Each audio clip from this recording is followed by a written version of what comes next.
This is CGTN, China Global Television Network.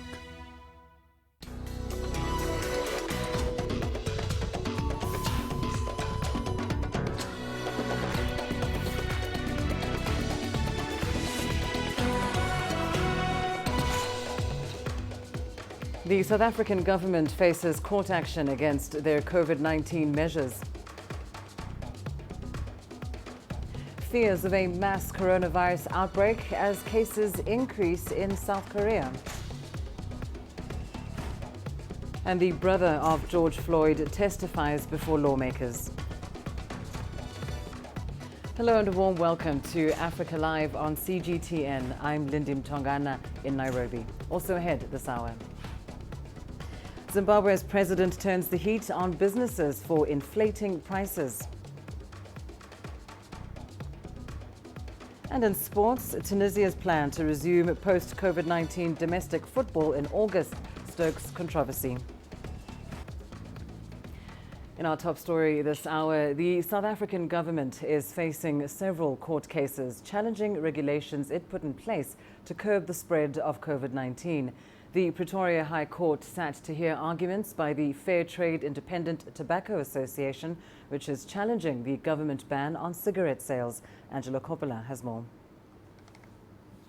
While the case challenging the cigarette ban continues, the High Court also ruled on an application by the Educators Union of South Africa, seeking to have the country's schools closed over COVID-19 health and safety concerns. That application was opposed by trade union Solidarity. The Educators Union lost its case. We have 23,000 public schools in South Africa, we have 3,500 independent schools and 12 million learners. We say that school and their communities have our best ability to make a choice what's best for their learners. We will reject any form of a central decision making that is made on behalf of all 12 million pupils. The legal challenge points to a broader issue facing government. The myriad of court cases tells you is that there's a grave mistrust on the side of the public to government. You've got cases ranging from a tobacco ban to schools to hairdressers and to the regulations in whole. And what it tells you is that people are going to see that there's not a purpose in all of these regulations. It doesn't make sense to the average South African, and now it is being challenged. Last week, the government lost a High Court case which declared certain lockdown regulations irrational and unconstitutional. The government says it will appeal that ruling. It's been suggested that its efforts should rather be directed elsewhere, delegating decision-making to a local level. So government must take note of this and say, let us rather decentralize as trying to hold a more firm grip on everything. But the regulations have also had a dramatic economic and social impact. Our fear is that parts of the economy will not recover at all. We've looked at the South African Reserve Bank, which had estimated maybe 400,000 job losses in the beginning of the lockdown, and they are now in excess of 4 million job losses. So South Africa is in a precarious position. As the pandemic starts to take effect and those regulations are imposed, there's going to be court challenges left, right and centre. I'm Angelo Coppola for CGTN in Johannesburg, South Africa. Meanwhile, Kenya is reviewing its response to the COVID-19 pandemic as the number of confirmed cases increases across the country. President Uhuru Kenyatta held a meeting with local officials as it emerged that scores of health workers had been infected. CGTN's Robert Nagila has that report. A meeting called by the president on Wednesday with Kenya's 47 governors reviewed the country's protocols on COVID-19. The government's released $50 million to help counties increase their capacity against the virus. We need to secure, during this particular period, an undertaking that every county should be able to deliver at least 300 beds in your isolation facilities. There are concerns over the rising number of COVID-19 cases among health workers as the total number of positive cases in the country crossed the 3,000 mark. More than half the COVID-19 cases reported Tuesday were health workers. 72 frontline healthcare workers have contracted the virus from different environments. Experts say health workers are exposed to hazards that put them at high risk of infection. At the isolation facility, The most common known cause of transmission is when you are donning off, when you are removing the Atman suit. And there are fears that the rising COVID-19 cases could overwhelm the health system if not contained. According to a report by the Kenya Medical Association, healthcare utilization in the country will peak around February 2021, with over 300,000 beds and over 100,000 ventilators required within that period. Already, the country's border with Uganda has witnessed a spike in cases in recent weeks, mostly from truck drivers. The president has made it clear the economy needs to be reopened, but only if the country is able to flatten the curve. Robert Nagila, CGTN, Nairobi, Kenya. Let's head to the Horn of Africa now, where a young doctor who travelled from Britain to her Somali motherland is doing her best to help tackle the country's COVID-19 outbreak. The medic, who is part of a team running a COVID-19 call centre, keeps her fellow citizens informed about the disease. Here's CGTN's Asta Tal with the details. Last year, Jihan made her first trip to Somalia. The trip was a somber one, as she had traveled to bury her father. A year later, she's still in the country, now using her expertise at Mogadishu's COVID-19 call center. We advise them and tell them what the COVID actually is and the symptoms related to COVID, people who actually have the symptoms, and then we give them advice to isolate themselves and stay away from their family members and in crowds. Initially, Jihad had stayed in Somalia to get in touch with her roots. Her colleagues at the COVID-19 call center have not only appreciated her expertise, but her curiosity as well. Jihan is a really happy person. She always wants to know more about her country. She has only been here a short while and the culture is new to her, and she likes to be introduced to new people and faces. She doesn't care if you are a boy or a girl. She likes to be everyone's friend and always wants to help people. While she has enjoyed getting to learn more about her culture, the impact of the COVID-19 pandemic has affected her as well. I know some people personally that have died or have known of people that have died of COVID, and it's unfortunate, but this disease does not discriminate. It will take lives anywhere you are in the world. As the number of COVID-19 cases rise in Somalia, doctors like Jihan are on hand to help their country. Asta Tal, CGTN. The United Nations mission in South Sudan has launched a 5-day mobile COVID-19 awareness campaign.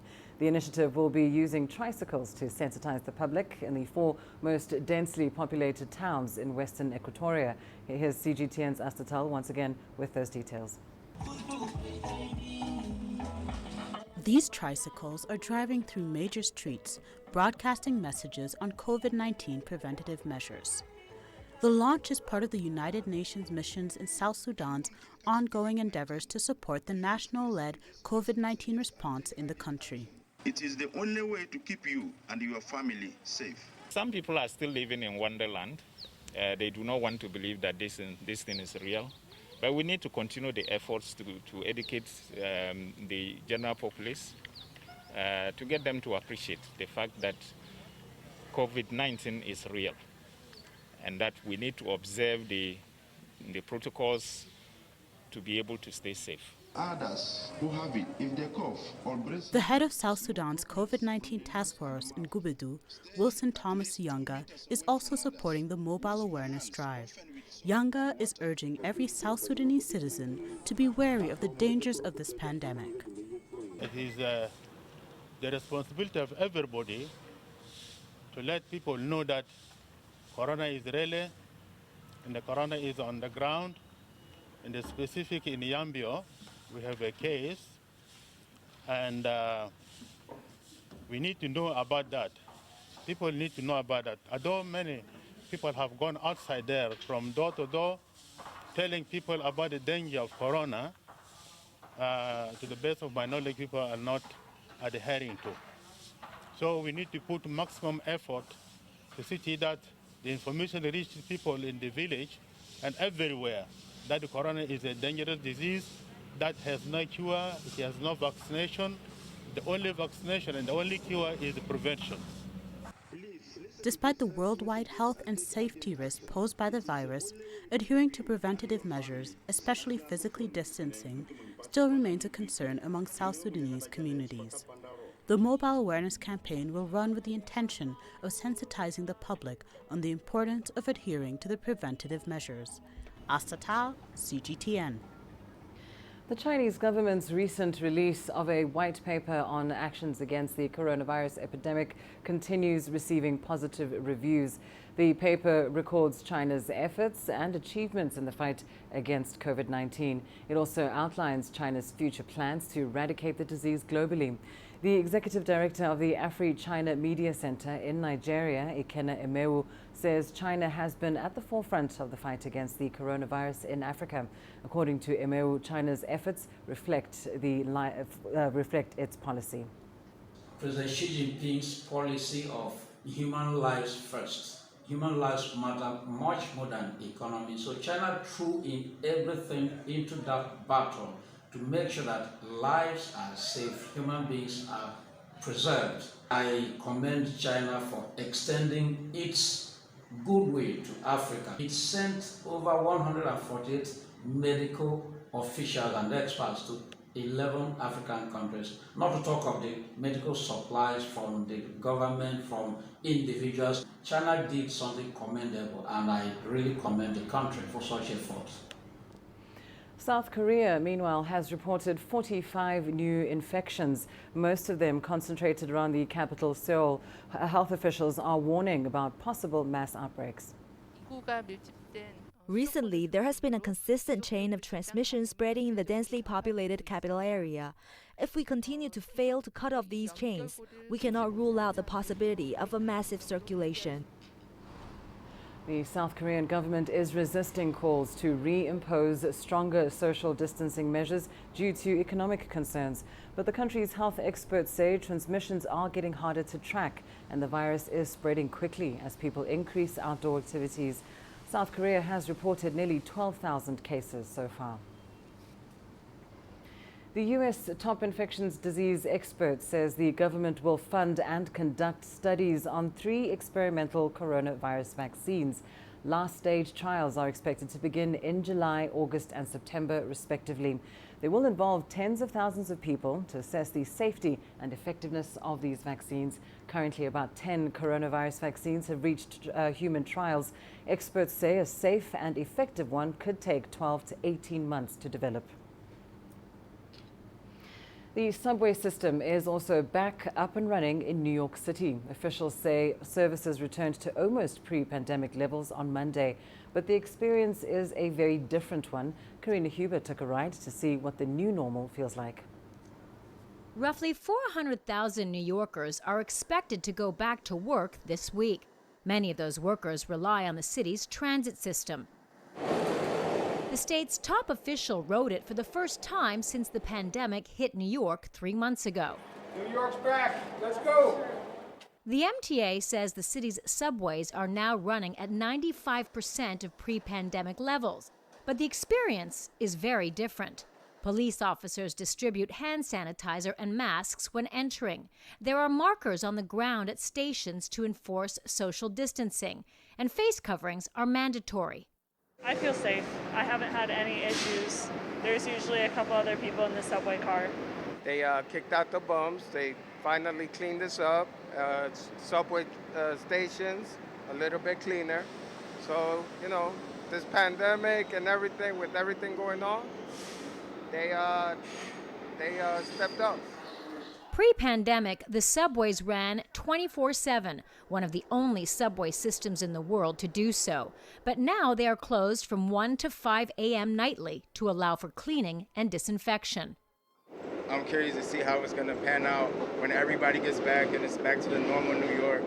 Despite New York City's partial reopening, subway ridership is still way below pre-pandemic levels.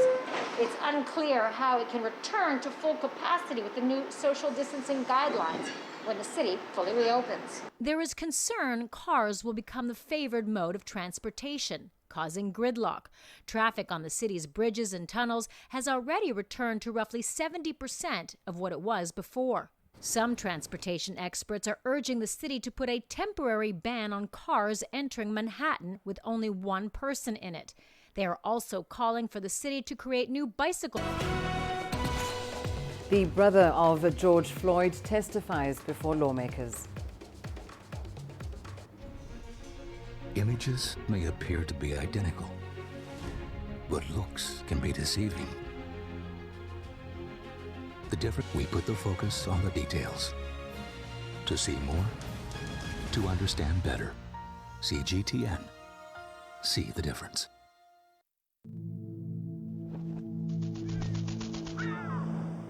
How will your world change today?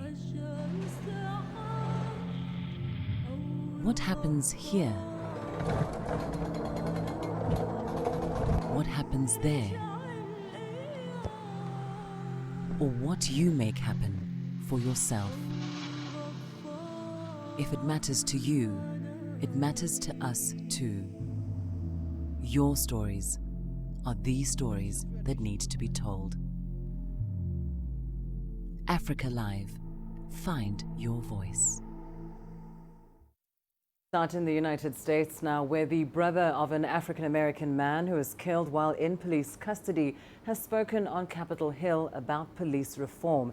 This comes a day after George Floyd's funeral in Texas. Nathan King reports from the White House. Day after laying his brother to rest in Texas, Philanese Floyd told lawmakers in Washington that they should not rest until deaths in police custody are a thing of the past. George wasn't hurting anyone that day. He didn't deserve to die over $20. Is that what a black man is worth? $20? The people marching in the streets are telling you enough is enough. By the leaders that in our country, the world needs the right thing. The people elected you to speak for them, to make positive change. George's name means something. In an emotional testimony, George Floyd's brother pleaded with lawmakers to stop the pain. Democrats have introduced a bill that would ban chokeholds, require police to issue a warning before firing their weapons, and make it easier to prosecute police accused of wrongdoing. That protection is called qualified immunity, and the White House has quickly rejected removing that protection from police officers. Qualified immunity, Yes. Is that a red line for the president? That's a non-starter in the Democrat legislation. Senate Republicans are also working on their own proposals, but meanwhile many cities are introducing reforms right away. In the city of Minneapolis, where George Floyd was killed, the police chief announced plans to transform the way police officers do their jobs. What our city needs now, more than ever, is a pathway and a plan that provides hope, reassurance, and actionable measures of reform. Now, this will not be accomplished overnight. It will take time. Houston, New York, Atlanta and many other cities are bringing in police reforms and new regulations too. Laws will change, but the question is, will the decades-old mindset of policing people of colour in this country change too? Nathan King, CGTN at the White House. Well, meanwhile, protests continue in the United States over racial injustice sparked by the death of George Floyd. Hundreds in Boston took to the streets on Wednesday to demand the defunding of the police force. In New York City, more than 100 protesters occupied a Midtown Manhattan Avenue. The protesters alternated between silently kneeling and chanting in protest. In Portsmouth, Virginia, protesters pulled down a Confederate monument. One person is believed to have been injured during that incident. Well, earlier this week, Democratic members of the U.S. Congress donned kente cloths and knelt for 8 minutes and 46 seconds. The time was symbolic of the duration. A Minneapolis police officer, Derek Chauvin, kneeled on the neck of George Floyd. The Democrats made the gesture before presenting a bill proposing police reform. The kente cloths were handed out by the members of the Congressional Black Caucus. The move has, however, faced backlash, with some deeming it performative. Well, let's bring you more on this now. We're joined by CGTN's Nabil Rufai in Accra. Nabil, the word Kente, of course, was trending on Twitter earlier this week, prompting praise from some, but laughter and derision from others. What's been the reaction in Ghana?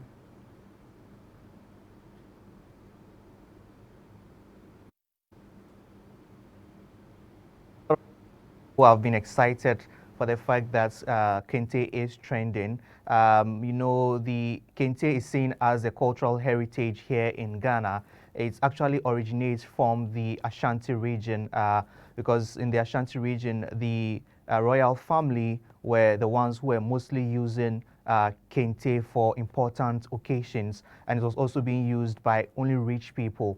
But then over time, it has spread across the country, and everywhere you can see Kente being used for important occasions such as festivals, funerals.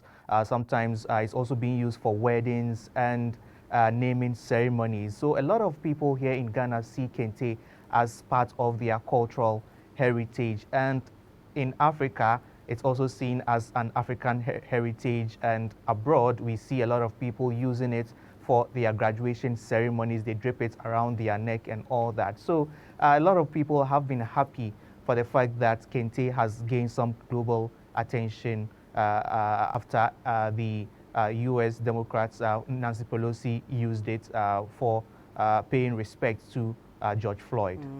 And of course, George Floyd's death has sparked conversations and protests here in Africa too about police brutality. Tell us what the situation is like though in Ghana.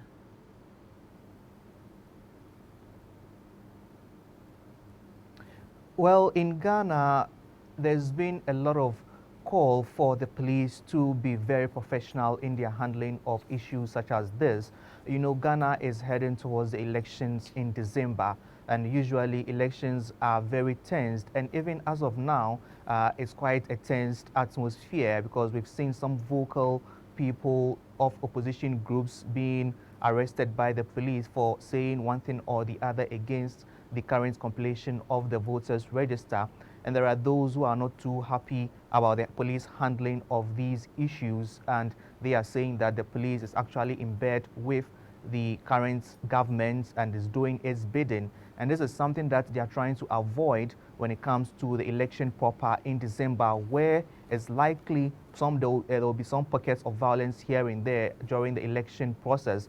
And police brutality, Ghana is not immune to police brutality during elections. And this is something that a lot of people are hoping will not happen this time around, following whatever happened in the US and the condemnation that has come out of it. People are saying that this year's election will be a test case for the police in Ghana to be professional in handling any protest that may arise during the election process. Lindy. Thank you so much, Nabil Ahmed Rufai, joining us there from Accra, Ghana. Now, the International Criminal Court in The Hague has welcomed the arrest of former Sudanese militia leader Ali Kushaib. Kushaib, who has been on the court's wanted list since 2007, is accused of war crimes and crimes against humanity allegedly committed between 2003 and 2004 in Darfur. Robert Nagila has the details. Accused of war crimes and crimes against humanity, the former Darfur militia leader Ali Kushaib is said to have surrendered himself voluntarily in the northern town of Birao in the Central African Republic. According to the International Criminal Court, he was flown to the Netherlands on Tuesday. ICC Chief Prosecutor Fatou Bensouda described the arrest as a pivotal moment. I hope that the suspect's transfer to the court also sends a clear and unequivocal message that no matter how long it takes or the obstacles placed in our path, my office will not stop until the alleged perpetrators of Rome Statute crimes are brought to justice. Kushaib, a commander of the pro-government Popular Defense Forces, is accused of leading attacks on towns and villages during the Darfur conflict that killed hundreds of thousands of people and drove more than 2 million from their homes. The ICC issued an arrest warrant for Kushaib in 2007, accusing him of murder, rape and pillage in the western Sudanese region of Darfur between 2003 and 2004.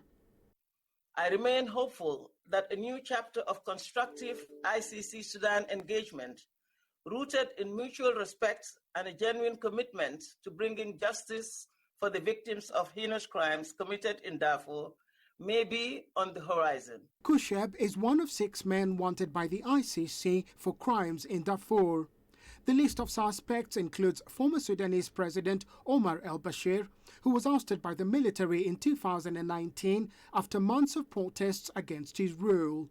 The ICC issued an arrest warrant for Bashir in 2008, accusing him of war crimes, genocide and crimes against humanity.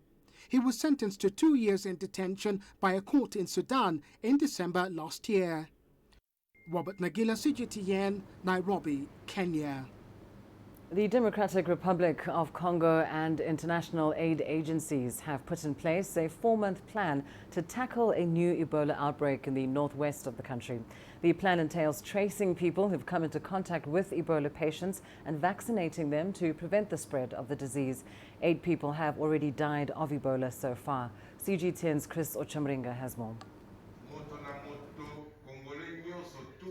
DRC's health minister presides over a meeting in the northwestern town of Mbandaka to lay strategies of ending the new Ebola outbreak. 12 people have been infected with the disease since the outbreak was reported on 1st June. The World Health Organization says 8 of them have since died. The government and international health organizations have stepped up their efforts to contain the outbreak. We have packed all the medical supplies that we will need to treat Ebola patients in the Bikoro health zone. We are working closely with other health partners to tackle this new outbreak. The new Ebola outbreak has occurred at a time that the country is battling the world's worst measles epidemic, the COVID-19 pandemic, and another Ebola outbreak in eastern DRC. Health experts have found no link between the new Ebola outbreak in Mbandaka with the one in the east of the country. They believe the new outbreak was transmitted to humans from animals. Now the government and international partners have agreed to scale up their efforts to contain it by putting together $16 million towards the response. More than 600 people have been vaccinated in Mbandaka and Wangata health zones so far. Some community members have joined the fight against the outbreak. We have cases of Ebola in our area, so we keep telling people to observe the health guidelines and report anyone with symptoms of the disease to health workers. We are determined to end this outbreak.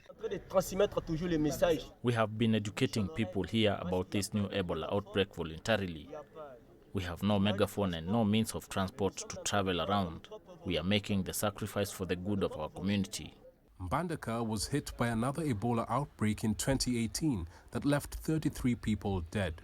Officials say the disease was contained in 3 months because of the collaboration between the community and health workers. The outbreak in eastern DRC occurred in a conflict zone and has dragged on for almost 2 years. But health workers at the epicenter in Beni have gone for 42 days without recording a new case. They hope to declare that outbreak over on 25th June if no new cases are reported. Chris Ochamringa, CGTN, Kinshasa, Democratic Republic of Congo. You are watching Africa Live. Coming up in your business news. Zimbabwe's president turns the heat on businesses for inflating prices. And South African hairdressers offer door-to-door services in the midst of the coronavirus pandemic. Africa is the nexus of enterprise, and global business will tell you why it matters. From the mega investment projects to multi-billion-dollar mergers and acquisitions. Africa today collects, just in terms of revenues from taxes alone, $545 billion a year. If you take 10% of that and you devote it to the energy sector, problem solved. All this on Global Business, weekdays at this time on CGTN.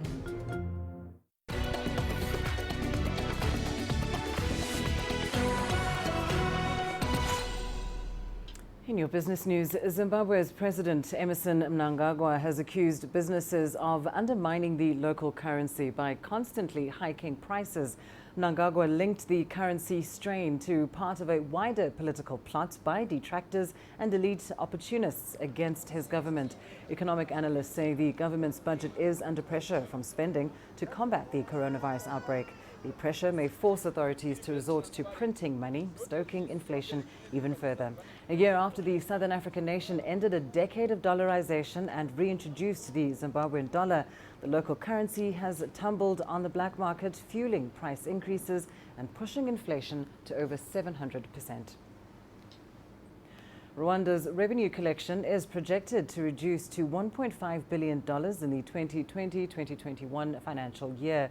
This is from $1.6 billion projected in the previous revised budget. The drop is as a result of the COVID-19 pandemic, which has affected the economy since March. Taxable avenues in travel, hospitality, entertainment and tourism were all halted. Supply chains which support exports in mining, agribusiness and textiles were also disrupted. Due to these COVID-19 related disruptions, non-tax revenue is also expected to decline to $197 million. The fall in revenues will drastically hamper public development projects and force the government to seek foreign aid. The country's finance minister has told Parliament that the proposed $3.4 billion budget for the fiscal year to 2021 will have to be supplemented by grants worth $526 million and external loans of about $837 million. Meanwhile, Kenya's Treasury Secretary Ukur Yatani will rally the nation behind his $29 billion budget for the year 2020 to 2021, starting July 1st. His maiden budget statement at the National Assembly focuses on tax measures targeted at the rich. These will include elimination of tax relief for hiring helicopters, buying aeroplanes, tractors, cookers, as well as the introduction of a 1.5% digital tax on sales by foreign tech companies like Uber and Google. Other measures will include the elimination of tax breaks for importation of cars by civil servants working abroad. The Treasury Secretary will also introduce a minimum 1% tax on company sales and remove all relief for workers saving for home ownership. The tax measures are meant to shore up revenues to fund the budget, which will increase by 21% from the current set expenditure. Well, Tanzania's hotel and travel industry has been hard hit by the coronavirus pandemic, which hampered international travel. However, some industry players are showing signs of recovery after the government allowed the resumption of flights into the country. One of Tanzania's first five-star hotels, the Hyatt Regency, which was closed in April, has now reopened. CGTN's Daniel Kijo has more. The Hyatt Kilimanjaro is one of the most popular hotels in Tanzania. Known as the Kili, this legendary hotel has been a landmark in Dar es Salaam since the mid-1960s. Despite its rich history, it too was not immune to the impacts of the COVID-19 pandemic. But after more than 2 months of being closed, it has been reopened for business. The Regional Commissioner, Paul Makonda, says COVID-19 is no longer something to stop businesses from operating.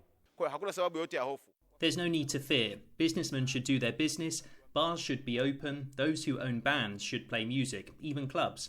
As long as they stay socially distant, they wear masks and sanitize, they are free to do business.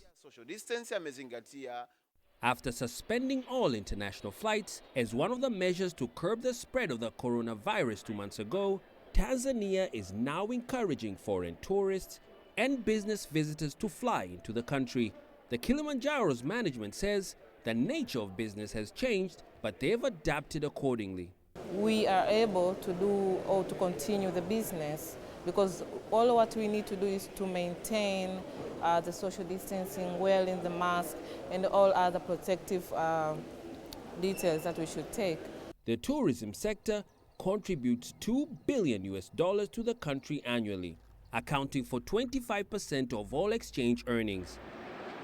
Downtown Dar es Salaam is home to over 100 hotels, but not all of them are open for business. Overlooking Dar es Salaam Harbour and the Indian Ocean, this strip is a hotbed for the country's biggest hotels, but it's also a contrast of business approach. While the Hyatt Kilimanjaro has reopened, Johari Rotana, just down the road, remains closed.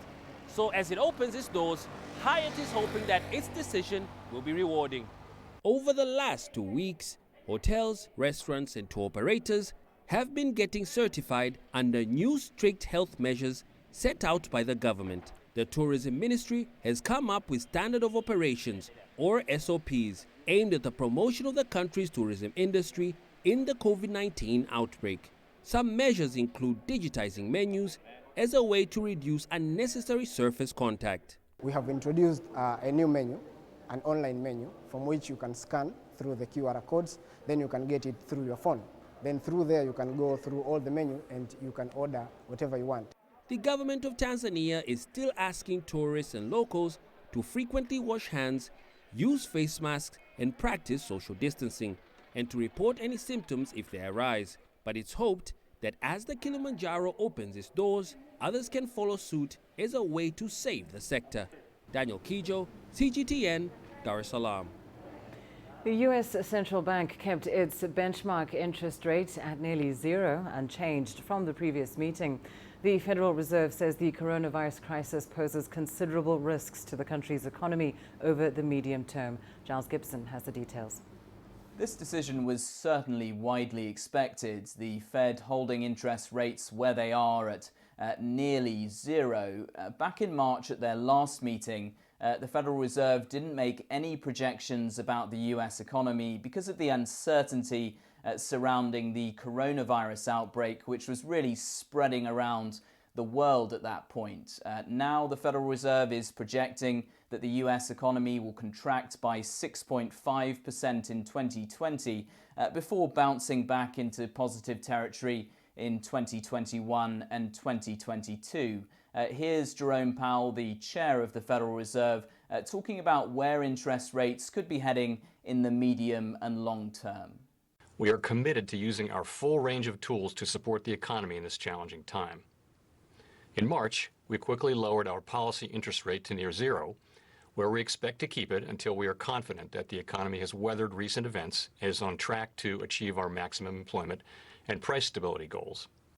Now, the Federal Reserve went into this meeting off the back of some extraordinary jobs figures for last month. The US economy added 2.5 million new jobs in May, but the Federal Reserve is still projecting that unemployment in this country will be at 9.3%, almost 10% at the end of 2020, and that it will only fall to 5.5% in 2 years' time in 2022. So while the US is certainly starting to reopen, the lockdowns that were imposed all over this country to stop the spread of COVID-19 are starting to be lifted, the Fed is very clearly signaling here that they believe that the recovery from this coronavirus crisis will be very long and very slow, stretching into much of 2021 and 2022.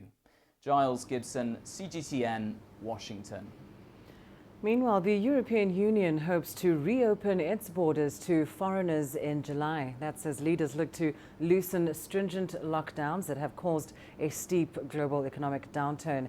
The EU member states have the final say, however, on border measures, but Brussels is suggesting a gradual and partial reopening of borders to travellers outside the bloc from July 1st. Greece depends heavily on tourism and has already announced that it will reopen from next Monday to a list of countries, including Australia, China and South Korea. Germans will be free to visit other EU member states on Monday, though the country has decided to extend its warning against travel outside the bloc until August 31st. And desperate times call for desperate measures. In South Africa, hairdressers are now offering door-to-door services despite the nationwide lockdown and the risk of the spread of COVID-19. But as CGTN's Terry Wangari reports, it's either that or going hungry. Hairdresser Beauty Matunhira arrives at her client's home in Johannesburg armed with dye, relaxer, ready to tackle her next case of lockdown hair. There are few who are allowing us to come and do their hair at home. Some they're afraid. Because when getting inside their complex, sometimes we have to sneak. Sometimes we have to bribe the securities. Sometimes we have to hide inside their cars, clients' cars. so that we enter the complex. Discreet house calls have become routine for Beauty, who found herself out of a job when salons and barbershops were forced to close under South Africa's coronavirus lockdown, which is now in its 11th week. It's better because we are managing to buy food. Since the money is not enough for paying rent and do everything, sending our parents money home, but at least we are managing to buy food. Unable to send money to her parents back home in Zimbabwe, she is also worried about the future.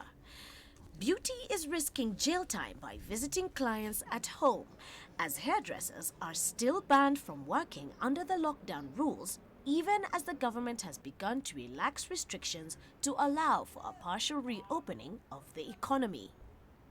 We actually do sneak in a stylist or anybody I need to fix myself for me. I sneak them in too, but it has been hard because of this COVID-19. It has been hard, really hard. For barbershops, the situation is also dire. No work, no income. I'm the breadwinner of my family, and our business is the main source of income. And I mean, it's kind of difficult. I had money, but I didn't know the lockdown is gonna be like extended to another 2-3 months. And I mean, the government don't want us to work. And if we open our shops, it's against the law. It becomes criminalized. An industry survey in April showed that around 70% of businesses were contemplating closures and job cuts, and up to 21% were already closed. We have conducted a survey, and people who indicated that they will be able to sustain the lockdown and for a period thereafter to run their businesses successfully once again, that was about 52% as well. And that 52% significantly dropped to 18%. Already, businesses closing forever, 20 to 21%. Last week, the government told the Employers' Organization for Hairdressing, Cosmetology and Beauty that it was drafting guidelines for the reopening of the personal care sector, but did not provide a time frame. It is hoped that these guidelines are released sooner rather than later for the sake of Beauty and Adele. Terry Wangare, CGTN. Well, that's where we leave your business news, but here's what's still ahead on the program. Egypt's film industry turns to digital platforms as COVID-19 leads to the closure of movie theaters. Join us in Global Business and see Africa through our eyes.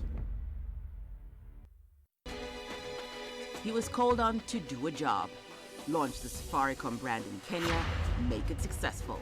But for founding CEO Michael Joseph, success was not enough. Significance was the goal. Other than making money for your shareholders, should be to change people's lives for the better. Valued at over $11 billion and arguably the most profitable company in East Africa, the question is, has Michael Joseph's vision and the way he'd envisioned it come to pass? And what lies ahead for the man and the company he started?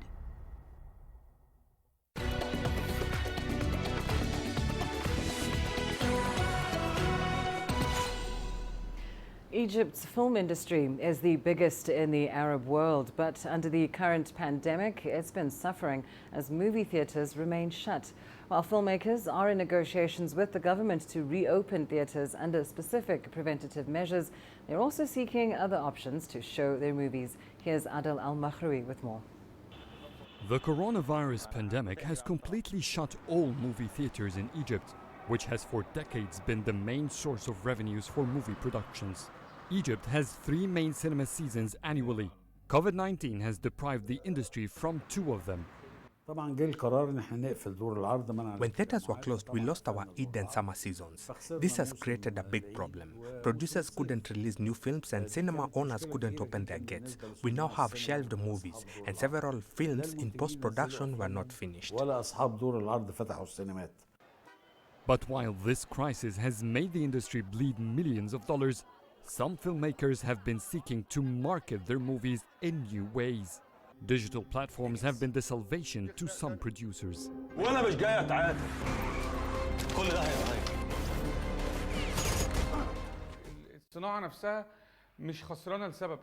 Filmmakers are not seeing actual losses.